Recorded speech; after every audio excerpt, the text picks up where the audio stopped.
Gangguan kesehatan tulang belakang ini menjadi hal yang umum karena mungkin dialami sebagian besar orang. Tapi tahukah Anda, gangguan kesehatan tulang belakang bisa terjadi sejak dini, sejak anak-anak. Tapi tahukah Anda juga bahwa peran orang tua dalam mengurus tumbuh kembang anak berpengaruh terhadap pertumbuhan kesehatan tulang belakang, seperti bisa terjadinya skoliosis, bahkan HNP. Hal-hal simpel seperti menggendong anak, cara mengurus anak, cara treatment sejak dini ternyata berpengaruh.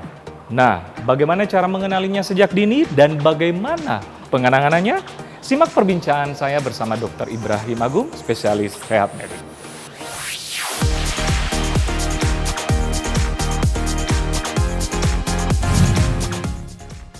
Oke pemirsa, saya sudah bersama dengan Dr. Ibrahim Agung, spesialis rehab medik. Apa kabar dokter? Sehat-sehat, alhamdulillah. Oke, kayaknya gangguan kesehatan tulang belakang aman ya?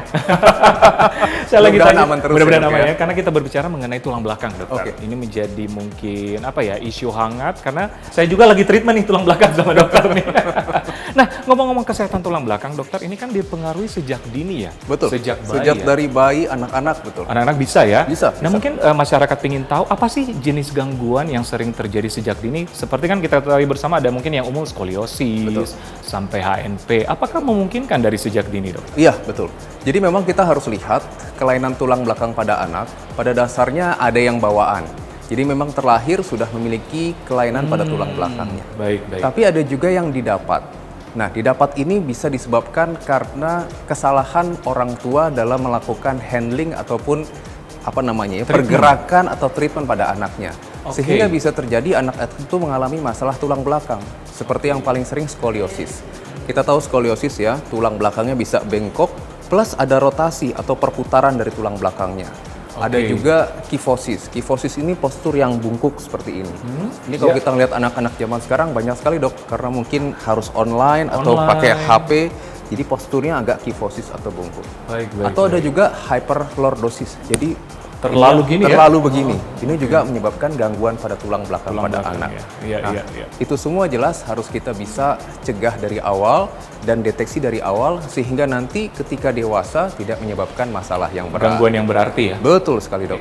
Oke pemirsa, saya bersama Dr. Ibrahim akan memperagakan cara menggendong anak yang baik dan tentunya berpengaruh terhadap kesehatan tulang belakang. Oke, baik Dr. Ibrahim, kita akan memperagakan cara yang benar ya Betul, menggendong anak. Ini perlu dipahami nih oleh orang tua yang di Betul rumah. sekali. Oke, silakan dokter. Ya, jadi memang menggendong, ingat dia bukan hanya memindahkan bayi, tapi sebenarnya gendong juga merupakan bentuk stimulasi kita untuk tulang belakang. Oh. Itu yang harus orang tua tahu. Nah, secara umum kita akan bagi kurang dari 2 bulan. Jadi kalau bayi, kemudian anak 2 bulan sampai 6 bulan, dan nanti di atas 6 bulan ya, cara Baik, menggendongnya. baik, ya. Kalau kita kurang dari 2 bulan, bayi ini belum memiliki stabilitas pada lehernya. Setuju. Jadi memang kalau kita gendong bayi ke atas, ini kita harus berikan sanggahan di lehernya. Oke, oke. Jadi kita harus ada gendong, sanggahan di leher kita ya? sanggah di leher persis. Karena memang bayi belum memiliki stabilitas di tulang belakang, terutama di area lehernya. Baik. Tapi sebaliknya, ketika sudah lebih dari 2 bulan, harusnya kontrol atau stabilitas leher sudah terbentuk. Jadi kita tidak perlu menopang di lehernya, kita turunkan sedikit di bawahnya. Oke. Kalau kita menopang di leher, nanti otot ini terbiasa ditopang, malah dia tidak bisa kontraksi dengan kuat. Gitu. Tapi kalau kita turunkan ke bawah, kita akan membiasakan merangsang atau menstimulasi tulang belakang area leher untuk lebih kuat menopang kepalanya. Oh, setuju. Karena memang satu kesatuan tulang belakang sama ada otot-ototnya ya? Betul. Oke. Jadi baik. kalau kurang dari 2 bulan kita support, kalau sudah di atas 2 bulan kita turunkan ke bawah sehingga lehernya bebas tapi punggungnya kita tahan.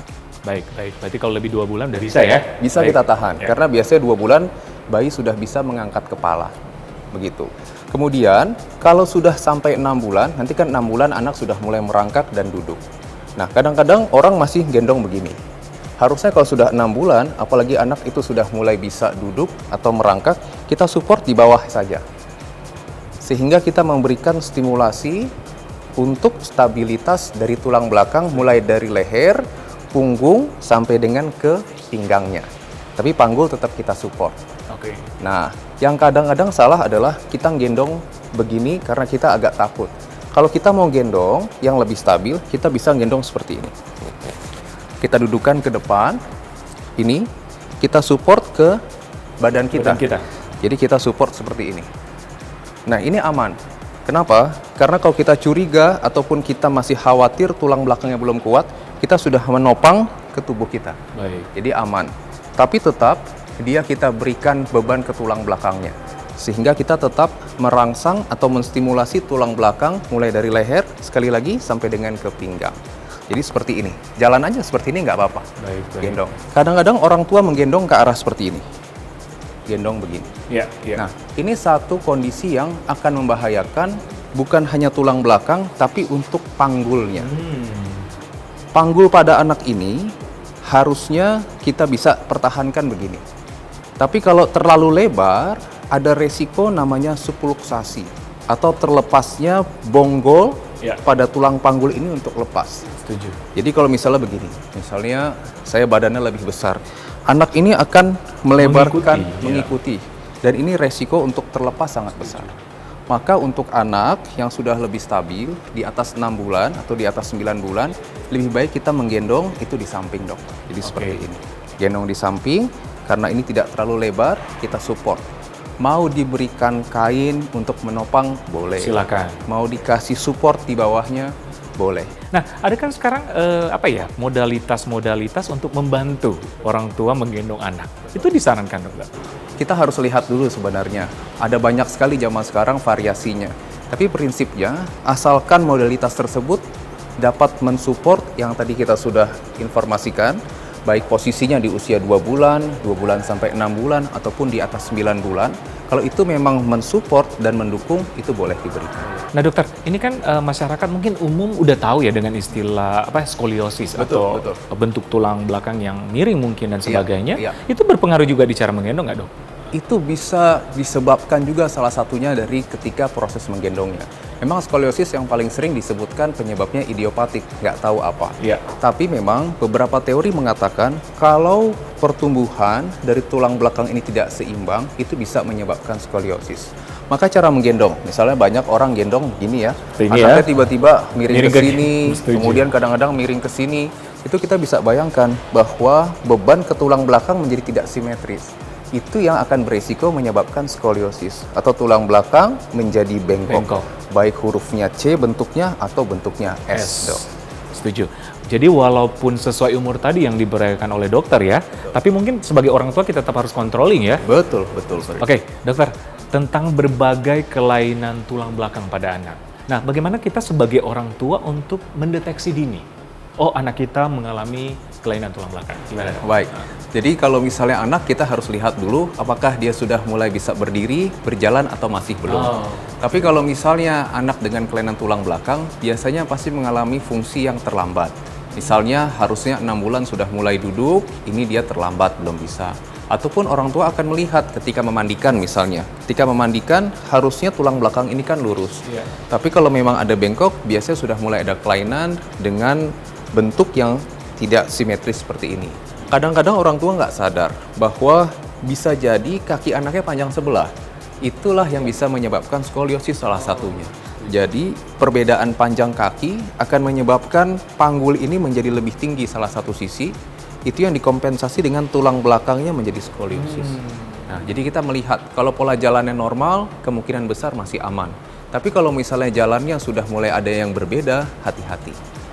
Atau satu lagi, kalau anaknya sudah sekolah, kita bisa melihat dari posturnya dia. Misalnya anaknya agak bungkuk, kita bisa melihat.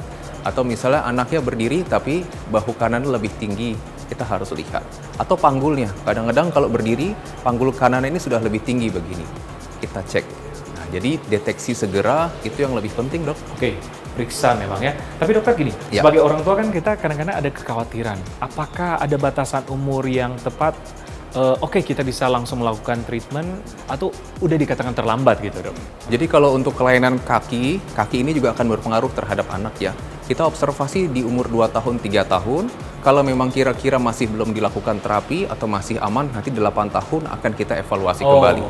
Tapi kalau untuk tulang belakang, hati-hati pada saat sudah sudah mulai dewasa. Kalau untuk umur perempuan biasanya umur 9 tahun sampai 12 tahun. ketika sudah menstruasi ini akan terlihat sekali nanti. Tapi kalau untuk laki-laki biasanya di umur 10 tahun sampai dengan 13 tahun. Baik. Terakhir adalah maturasi tulang. Kalau tulangnya sudah matur, dia kemungkinan besar sudah tidak akan terjadi perubahan. Kalau perempuan biasanya di umur 17 sampai 18, kalau laki-laki 21 tahun. Baik dokter, tadi kan kita sudah membahas mengenai seluk-beluk cara mendeteksi dini, cara mengatasinya. Kesimpulan mungkin dokter yang mungkin disampaikan pada orang tua, apalagi ibu-ibu nih di rumah. Baik, ya kita sebagai orang tua jangan nganggap remeh, jadi jangan kita pikir bahwa gendong itu biasa. Padahal banyak sekali gangguan tulang belakang pada anak yang mungkin disebabkan karena kesalahan kita ketika menggendong. Yang kedua adalah deteksi dini atau screening segera ketika kita melihat ada kecenderungan ataupun kemungkinan kelainan tulang belakang pada anak. Sehingga ini merupakan satu bentuk tanda kutip investasi untuk tulang belakang anak di usia dewasa nanti. Terima kasih dokter. Sama-sama, Informasinya sangat bermanfaat ya, apalagi hal yang simpel ternyata bisa berpengaruh untuk masa depan. Betul anak-anak sekali. Oke pemirsa, demikianlah perbincangan saya bersama Dr. Ibrahim Agung, spesialis rehabilitasi medik. Semoga bermanfaat.